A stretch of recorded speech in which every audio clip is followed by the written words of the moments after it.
नमस्ते दोस्तों। भारत की पवित्र नदियों में सबसे अधिक पूजनीय है गंगा नदी।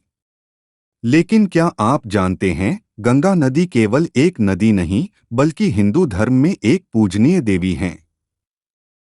आज हम आपको गंगा देवी की अद्भुत और प्रेरणादायक कथा सुनाएंगे, एक ऐसी कहानी जो आपको भारत की प्राचीन परंपराओं और गहरी आस्था के सफर पर ले जाएगी।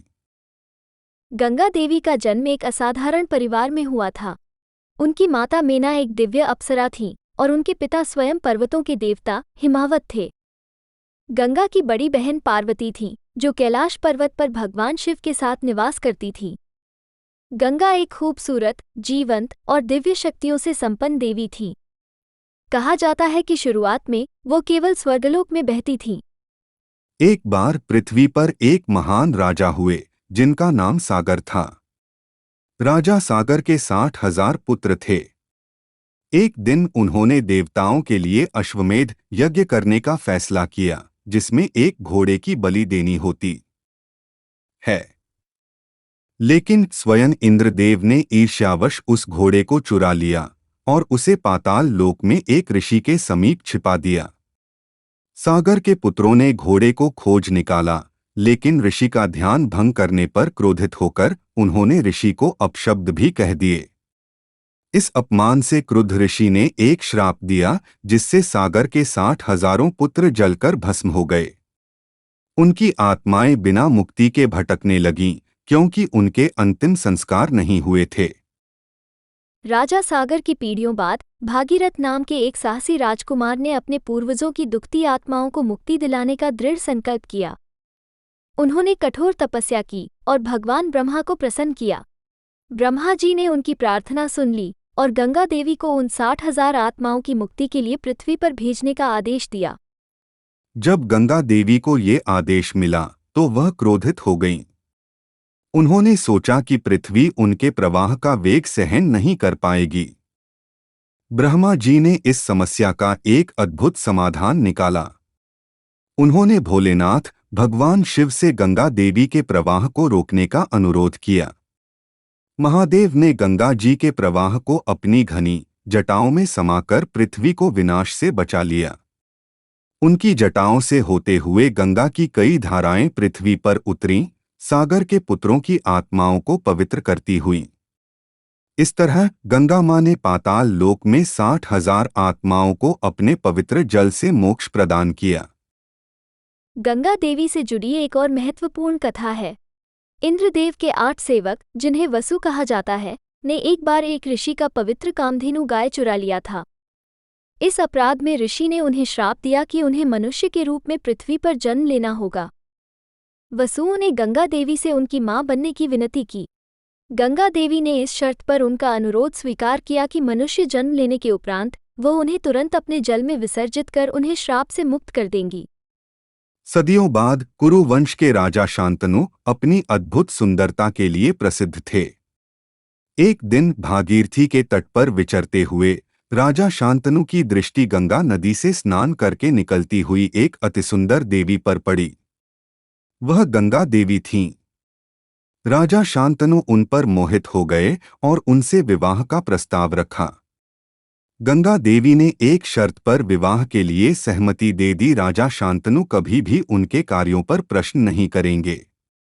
अगर उन्होंने ऐसा किया तो वह उन्हें हमेशा के लिए छोड़ देंगी। शांतनु ने ये शर्त मान ली और उनका विवाह संपन्न हो गया। समय के साथ गंगा देवी ने 7 पुत्रों को जन्म दिया। लेकिन गंगा देवी एक एक करके अपने 7 नवजात पुत्रों को गंगा नदी में विसर्जित कर देती थी, अपने वसुओं को दिए गए वचन के अनुसार। राजा शांतनु अपनी पत्नी के निर्मम कृत्य देखकर बहुत दुखी थे, लेकिन गंगा को दिए अपने वचन के कारण वो कुछ बोल नहीं पाते थे। जब गंगा देवी अपना 8वां पुत्र भी गंगा में डुबोने वाली थीं, तो राजा शांतनु का धैर्य टूट गया। उन्होंने गंगा देवी को रोका और उनसे इस निर्दयता का कारण पूछा।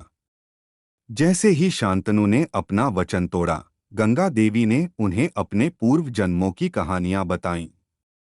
उन्होंने बताया कि किस तरह 7 पुत्र वसु थे और श्राप से मुक्ति पा चुके थे। 8वें पुत्र के साथ गंगा देवी राजा शांतनु को छोड़कर चली गईं।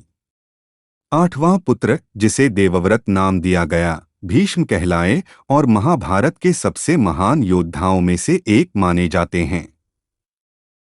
गंगा देवी की कथा केवल एक पौराणिक कहानी नहीं है। ये गहन प्रतीकों और भारतीय दर्शन के मूलभूत विचारों से भरी हुई है। गंगा की निर्मल जलधारा जीवन, मृत्यु और अंततः मुक्ति के कभी ना खत्म होने वाले चक्र का प्रतिनिधित्व करती है। हिंदू धर्म में यह माना जाता है कि गंगा नदी में स्नान करने से व्यक्ति के पाप धुल जाते हैं और शुद्धि होती है। लाखों हिंदू तीर्थयात्री गंगा नदी के तट पर विशेष पर्वों के दौरान श्रद्धा के साथ स्नान करते हैं। गंगा और भगवान शिव की कथा भी अविभाज्य है। जब गंगा पृथ्वी पर उतरती हैं, तो उनकी असीम शक्ति भगवान शिव द्वारा ही नियंत्रित की जाती है। ये कहानी हमें याद दिलाती है कि प्रकृति की विनाशकारी शक्तियों को दिव्य करुणा और संतुलन के साथ ही नियंत्रित किया जा सकता है। गंगा और शिव का ये आख्यान एक साथ मिलकर संतुलन और दैवीय कृपा के माध्यम से संसार के पोषण का प्रतीक है। पौराणिक कथाओं के अलावा गंगा नदी सदियों से भारतीय उपमहाद्वीप के लोगों के लिए जीवन रेखा रही है। इसके उपजाऊ मैदान भारत की सबसे घनी आबादी वाले क्षेत्रों में से हैं। उत्तरी भारत की समृद्ध कृषि गंगा के पवित्र जल पर निर्भर करती है। नदी कई पवित्र स्थानों से होकर बहती है और हिंदुओं सहित कई धर्मों के लोगों के लिए एक आस्था का केंद्र है। गंगा देवी और पवित्र गंगा नदी की कहानी पीढ़ियों से भारतीय संस्कृति और आध्यात्मिकता का एक अभिन्न अंग रही है। यह हमें सिखाती है कि जीवन, मृत्यु और नवीनीकरण एक चिरस्थायी चक्र है। यह हमें जीवन की पवित्रता और हमारे प्राकृतिक संसार की रक्षा करने के हमारे दायित्व की याद दिलाती है। जब भी आप गंगा नदी के बारे में सोचते हैं, तो इस दिव्य नदी के समृद्ध इतिहास, सांस्कृतिक महत्व और आध्यात्मिक पहलुओं को याद करें।